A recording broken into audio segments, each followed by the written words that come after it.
A timely arrival by ElusiveSparrow. There are many planets out there, some similar to Earth, some completely different. Some stuck in the past and some living in an advanced future. Some thriving in unity and some ruled by an iron fist.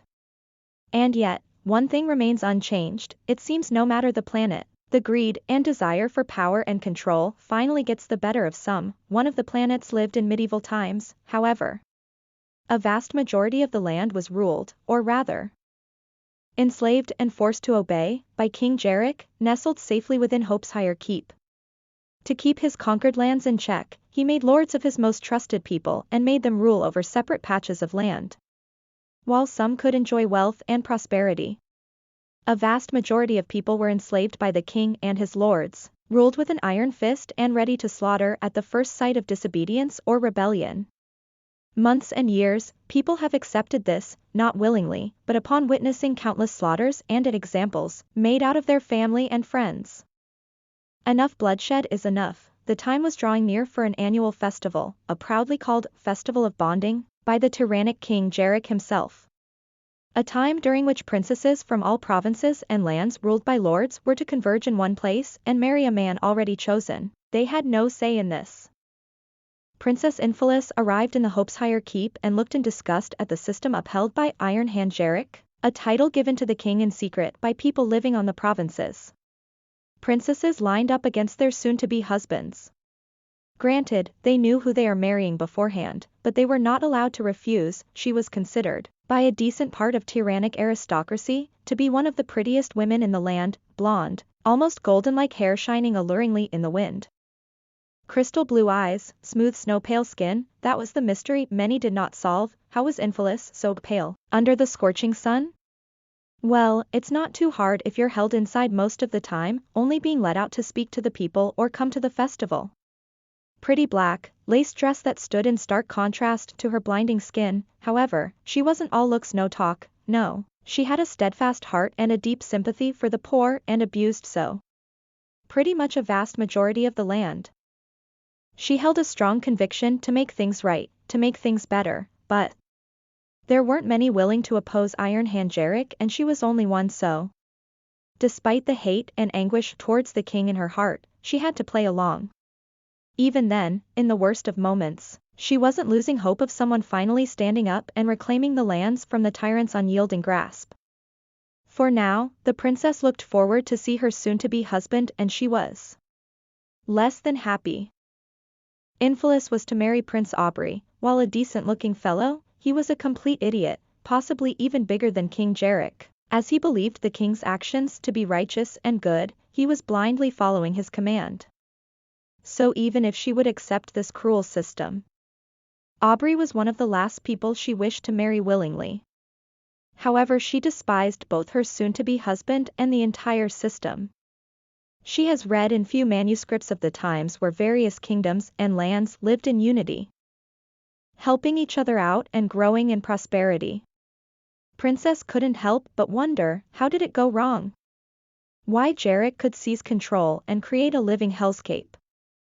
Would things ever change and go back to how they once were? While the Festival of Bonding was slowly progressing through, with speech coming from Jarek, lots and lots of decorations, jesters and charlatans entertaining the people, someone from beyond the medieval people's comprehension was preparing to come forth. Ryung was preparing to open a portal. There were lots of planets that seemed to need help, but one at a time. She started narrowing down the scope to find separate instances of planets with corrupted people. Close clusters of planets here, some separate cases there. However, one caught her attention, a planet a little farther away, an anomaly in the middle of otherwise peaceful orbs. Intrigued, Ryung began entering coordinates. Soon enough a portal opened and Ryung entered, emerging on the surface of a planet that, on face value, didn't seem too bad, but upon closer look, remnants of burned villages, people impaled as a warning and a threat, a bustling castle in the distance, seemingly overlooking everything in its vicinity. The giantess began walking in the direction of a castle, basking in the orange-hued sky and the general medieval feeling of the planet. The colossal woman could barely feel the minuscule warriors trying to fend her off. To no avail. She had to command their stubbornness though, as, even if their attacks had no effect, they weren't stopping. Whatever was going on in the fortress in the distance seemed to be important. It may very well have been the reason, alongside the ruins and traces of brutality, why this planet needed a savior. According to the brief description she read on the way, slavery and cruelty, not a lot to go off of. But the more she has seen, the clearer these notes became. Flattening warriors with ease, sending strong shockwaves along the ground, Ryung was focused on the castle. Thanks to the bracelet, her stomping wasn't lethal, however the fear, unbelievable feeling and strong confusion in the hearts of warriors and riders was real. Each step the giantess had made was leaving deep, steaming footprints on her path. The orange-hued sky was caused by the scorching heat.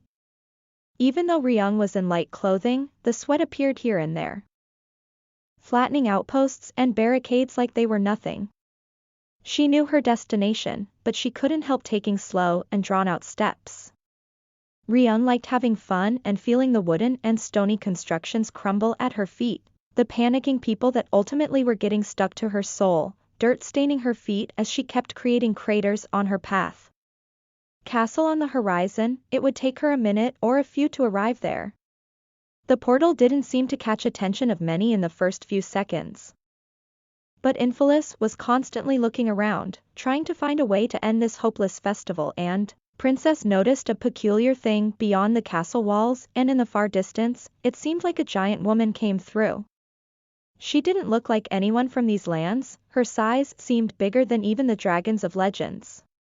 Suddenly, Infelis was dragged back to reality by the confused and terrified screams of the people around. The mysterious giantess appeared few minutes before she and Aubrey were to become married within the blood-stained walls of Hope's Higher Keep.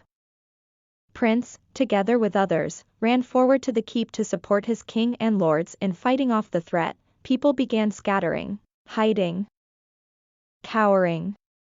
The fear struck the hearts of all. All but Princess Infelis. She wondered. No, she hoped that this mysterious arrival will finally change the tide of times, that it will finally break Iron King Jarek's unyielding grasp on the lands. Jarek and his lords converged in the plaza. They were seemingly ignorant of the fearful people, the charmed princess. Of everything. It seems they were dead set on stopping that mysterious woman and keeping their rule over people. The king, standing with his shining barbed spear, stepped forward. Dragons, monsters, enemies. We have vanquished all and we shall emerge victorious yet again. Let her come, we'll show her the might of Hope's Higher Keep. Jarek spoke and the line of lords and princes waited, ready to fight. Though they seemed steadfast, all of them were utterly terrified of the Colossus. In the fields far away, leading to the impenetrable fortress, warriors kept trying to fend off the titanic threat. One squad was stationed in a nearby village when the mysterious portal appeared and the giantess emerged. The squad was to execute the iron rule of Hope's Higher Keep and intercept any possible threats. One of many stationed along the way. One of many that began rushing forward to fight off the giantess. The closer they got, the more fearful their hearts became. This wasn't some run-of-the-mill squad, no. One of the warriors wore a dragon-scale cloak he made upon vanquishing a terrifying beast. Other had weapon decorated with blood feathers of enemy army in the past. Third was wearing an eye of the Cyclops as a decoration on a chest plate. One could call it one of the most elite and battle-scarred squads King Jarek had under his command. Beside them, 2 squads of cavalry charged forward, but all of them, every single soldier on the field, couldn't deny the fact that their odds are hopeless. Dragons were large, but with precise attacks they could be toppled. Monsters usually had weak points. If you managed to obliterate enemies' morale, fighting off the army would be manageable. This threat? It was much, much larger than everything they have faced ever before, even more, no matter how hard, how often or how many blows they delivered to the giantess' feet, she was going forward unstoppably, leaving deep craters in her wake. The elite squad charged forward, they had to stop her. For their own pride, honor and most importantly, to keep the Hope's Higher Keep safe. The dragon-scale warrior was leading the charge, beside him were running 2 other squadmates, and finally, on the backline, the feathersword warrior was ready to deliver a follow-up blow. Fearful as they were, running away wasn't in their nature. They will emerge victorious or die fighting for their home. The 3 warriors spearheading the offense leapt high up and towards the massive foot, landing on it and delivering blow after blow after blow, not realizing that their most powerful efforts are mere tickles for the focused giantess. The backline didn't make it in time, and once she made another step, they were sent flying backwards. It took them a while to stand back up, but once they did, a sight utmost heartbreaking, the giantess shaking off their fellow companions on the ground and stomping down, pressing them through the earth into the deep crater. The horses of the cavalry were sent flying as their riders found themselves tumbling under the giantess. The lone warrior had no hopes left. For all he knew, his companions were obliterated beneath the titanic threat. He should have run, he should have saved himself, and yet, death before dishonor. Recklessly and furiously, he charged towards the giantess, ready to unleash the pure fury, only to miss the mark and fall into the crater. Shadow of the colossal, dirt-stained soul covered his sight, and he closed his eyes, awaiting the inevitable fate, feeling that he and his squadmates have failed the great King Jarek. Moments later, he felt the warm foot pressing down on him, and he was still alive. He couldn't understand a thing, why, how, what is happening, but next to fear and confusion, joy filled his heart. If he was alive, it meant his squadmates had to be too. And he was right. Thanks to Ryung's technology, they just got stuck to the titanic soul rather than becoming squashed in their shining armors like tin cans. They could only feel the continuous steps of the giantess and imagine how the landscape now looks, filled with giant, deep footprints and scattered, terrified soldiers. While all of this was taking place, Ryung was only slightly aware of what's going on at her feet. She could feel some annoying, unrelenting tickling on the top of her soul, so she shook it a little and continued on her path towards the castle.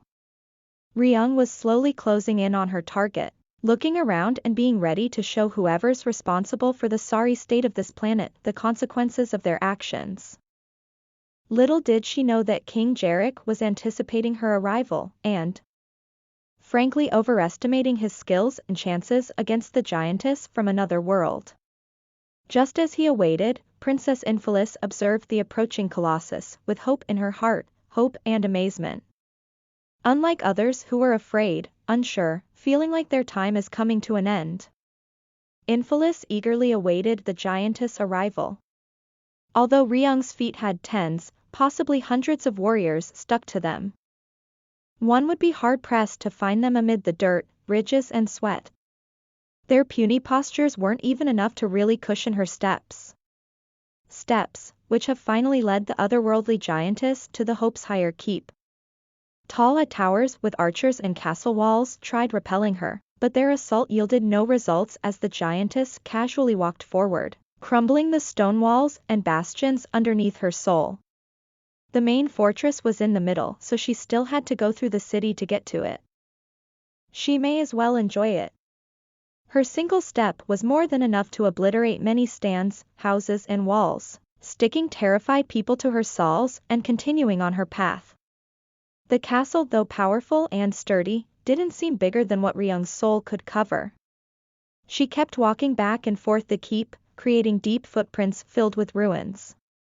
King Jarek was getting furious. Everything he conquered, everything he ruled, was slowly getting crushed into nothing by a giantess. Not a monster, not an enemy army, just a colossal woman he had no idea about. He ordered lords and princes to stand on the front line and attack without command as soon as the titaness starts closing in on the castle itself. Ryung, during her walk, has collapsed the walls surrounding the keep and reduced the buildings to nothing. Slowly but surely leaving nothing but footprints closer and closer to the middle. Each step was bringing her a lot of fun. As she was flattening the city under her sweaty, dirt-covered feet, she couldn't help but smile at the feeling of stone crumbling beneath her feet, people squirming, panicking and only releasing muffled noises of confusion upon becoming stuck. No matter how often she did it, the act of destroying corrupted strongholds and cities was filling her with joy. When the giantess approached the Hope's Higher Keep, the panic became even more widespread. One of the merchants has been keeping a watch at his stand, waiting for an occasional customer. The day was going peacefully, the festival could be heard all across the city, then the ground started shaking. It started innocently, but with each passing moment, it increased in intensity. It didn't seem real. But a colossal woman approached the city gates and with one step obliterated the walls. Terrified, he left his stand and began running deeper into the city. Maybe the outside walls were just weaker and inner were sturdy? Irrational logic, but the whole situation was irrational. Between the terrified others, buildings and all, he was running at full pace forward. Happy that he saved himself. Soon a looming shadow of the massive soul covered his entire view. He tripped over and began backing off, his heart rate increasing. The colossal foot covering his entire sight and coming even closer until finally nothing. The warmth and pressure was incredibly high, especially as he rolled into the sweaty ridge, and yet he was still alive. Well then maybe, just maybe, if he gets out of this entire situation in one piece, maybe it's finally time to settle down somewhere more peaceful than the capital. He tried wiggling out, moving, doing anything to help himself, but for nothing. He was stuck firmly. Little did he know, his struggles weren't really feelable as he was like an insignificant piece of dirt on an overwhelming, scorching desert made out of foot skin, completely at its mercy. Gathering more and more people and rubble beneath her titanic soul, Ryung finally closed in on the main target of her journey on this planet. Finally, she has arrived at the castle gates, scoffing and, upon seeing the destruction and chaos on her way here, speaking up, "You've treated people like ants. Now it's your turn to become one. Crushed, squished like the pests you are." She spoke in a booming, serious voice. Although they wouldn't die. Only Ryung knew about this and she wanted them to know in just how serious of a situation they are. Well, serious from their perspective. She raised her foot slowly. Princes began scattering away in fear, only now realizing the gravity and fear of this situation. The lords however charged forward. Two stayed by the king's side as the last line of defense. The unyielding charge of terrified fighters was stopped faster than it started. As they planned to attack, the giantess rose her foot and began bringing it down, slowly but surely pressing them and everyone around down against the ground. Resistance is futile, she took her sweet time, feeling as they squirm, scream and eventually slowly get pinned by her massive soul. King Jarek observed this in fear and, even though he could tell it's for naught, his instincts kicked in, into the keep. Fall back. He and two lords made their way into the final bastion of defense. The main building of the castle and possibly the only building left yet intact in the entire Hope's Higher Keep. While all of this was happening, Princess Infelis was absolutely charmed and overwhelmed by the giantess' size and sheer power. Not only that, her beautiful feet that were overpowering everything and everyone they touched. Every time the giantess brought her feet into the air to make another step, Infelis couldn't help but observe in awe. Soon enough, the colossal woman approached the castle and began lowering her massive soul.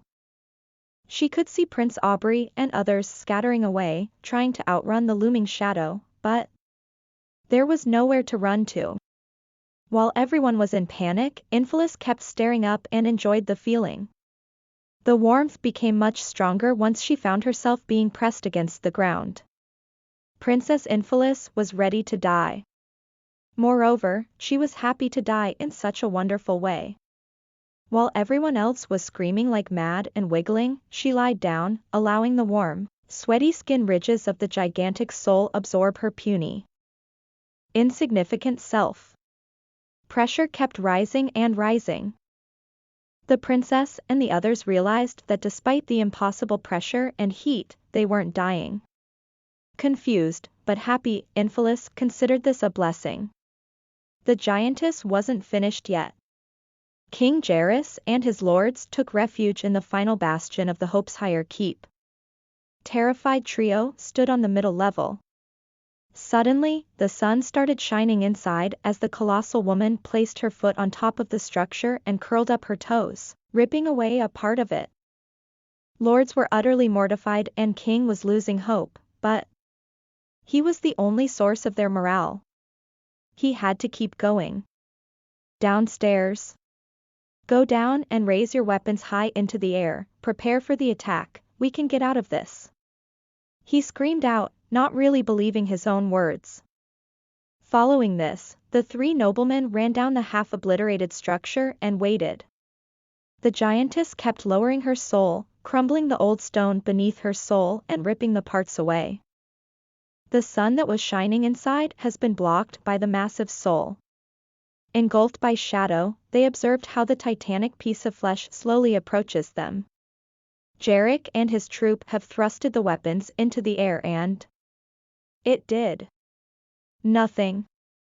The colossal woman finished her step. Their weapons did not save them and they soon enough felt their bodies becoming pressed between the soul and the stone. And yet, the cold touch of death wasn't there to welcome there. The only thing that existed was the warm, albeit sweaty and dirty, soul. Ryung, upon seeing the king and last lord's hopeless attempt to save themselves, raised the foot above the final bastion and, slowly lowering it down, crumbling the fortress' last line of defense and making the final few stuck to her soul, the Hopeshire Keep was no more. As far as the sight could go, there were ruins and deep footprints that, admittedly, were creating quite a unique landscape. She sat down in the ruins and finally gave her sauls a good look. Hundreds if not thousands of people stuck to them. It was hard to determine precisely due to the sweat and accumulated dirt and rubble, but a sizable portion of her feet was covered in stuck folk. Ryung took a deep breath, you are alive, but I'm sure you know it could change really quick. So hear me out, will you? No more slavery. No more tyranny. Understood? Prosper, rise, improve hand in hand rather than forcing others to do your bidding. Heed my words or hope that I don't come back in the future, she talked to the entrapped people. Amidst the wiggling and confused people, she could see a pretty-looking tiny, in a gilded dress and yet untainted by dirt nor grime. She must have been one of the recent additions. The tiny lady seemed more than eager to talk with the giantess. She carefully took her off the soul and held in the hand. Princess Infelis was awestruck by the sheer size and power of the giantess. Timidly, she bowed down in respect while on the massive palm, thank you. The times of slavery, forced marriages, fear. Are they, finally over? She asked with hope in her voice. Ryung giggled, I don't know, would you like to make sure of this? Princess wasn't sure what the giantess meant, but she nodded. Do you vow to be a just and righteous queen? Do you vow to not misuse your position and power for your own gains? Do you vow to prevent slavery and pain from these lands? Confusion grew in Infelis' heart, but she frowned and nodded, I do. To which Ryung giggled again, very well. Be wary though, should I learn of you ever abusing your power. I will be back and our next meeting may be less pleasant for now though. Wait just a second, she placed the tiny woman on the ground and searched for an energy crystal somewhere on her, or at least any shard of one. After a short while, she did so successfully and put the mildly glowing object into her bracelet before pointing it at the tiny princess. It may tickle, stay still. Saying this, a brief laser-like beam shot out of the bracelet, slowly but surely growing the puny princess to a much more imposing and powerful size. Well, imposing and powerful for the tiny inhabitants of the planet, from Ryung's perspective, Infelis was still visibly shorter than her big self. Before she was put down however, Princess Infelis couldn't believe what is happening. It was almost as if her hopes and dreams came true, like the times she once read in manuscripts can become a reality yet again. And all that thanks to this mysterious woman with beautiful feet that has used them to bring down the tyranny of Iron Hand Jarek. An impossible coincidence or a lovely twist of fate? That will probably never be answered. Infelis breathed out a sigh of relief. Not only she didn't need to marry Prince Aubrey, but she got to experience being squished by the giantess foot and now is on the straight path to becoming a queen of this realm, so things can finally turn for the better. If miracles were real, this chain of events was definitely one of them. Shortly after, Princess Infelis has grown to 100 meters. Just a 60 less than Ryung. Once this happened, Infelis, though confused, began to understand the giantess words. If she steps on someone, there probably won't be a second chance, so she has to ensure she watches out. But keeping the peace at her size should be easier. An act rarely did by a princess, or rather now, a queen, was performed. Infelis rushed and hugged the still towering woman. Thank you.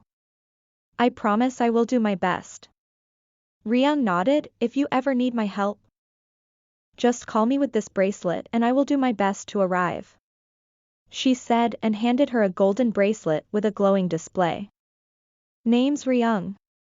Queen Infelis smiled. That I shall do, Lady Ryung. Before I depart, she rubbed her sawls together and helped herself with hands to drop the people from her feet. She personally unstuck King Jarek from her soul and handed him over to Queen Infelis. Upon seeing she recognizes this man, this may be an exception, do what you may with this tyrant. She also handed over his barbed spear to Infelis. Fancy yourself a toothpick. Ryung giggled and began stepping back, nodding to Queen Infelis. The newfound giantess bowed down again. Thank you, Lady Ryung, for everything. She smiled, blushing a little as she recalled these few minutes tightly wedged in the warm, sweaty ridge. Hearing this, Ryung nodded and began walking away. Opening the portal, she disappeared from this planet, leaving the new ruler and land to be rebuilt behind. Queen Infelis was there to enact rules. In the following weeks and months, there were new villages and cities built on the ruins of old ones, trade routes which helped them grow and expand. And much, much more.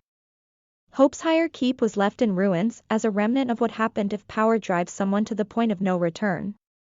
If someone tried to seize power, conquer a city by force or start a war, Queen Infelis was there to ensure it does not happen. Although powerful and towering, she had Lady Ryung's words in her mind and was sure to only use her colossal stature when it was absolutely necessary. As if to what happened with Iron Hand Jarek. Queen Infelis initially wanted to get rid of him, but she degraded him to the role of Queen's personal toe and ridge cleaner. He was to live off of Queen, and should he ever disobey, Infelis would not hesitate. She was merciful, but since Jarek had no mercy for years, she wasn't going to go easy on him. Not only on him, however, lords and princes that allowed Jarek's rule were delegated to the same role. Unworthy and unfit to rule or live anywhere else in Infelis' eyes, pampering her feet and living off of them was the most useful task they could be delegated to. Ryung, happy with the successful mission, came back and began scouring the map for other planets that may need saving or just a lesson to be taught. The end. That was a timely arrival written by ElusiveSparrow. Link in the description. Please subscribe to our channel for more videos and give us a thumbs up. Thanks for listening.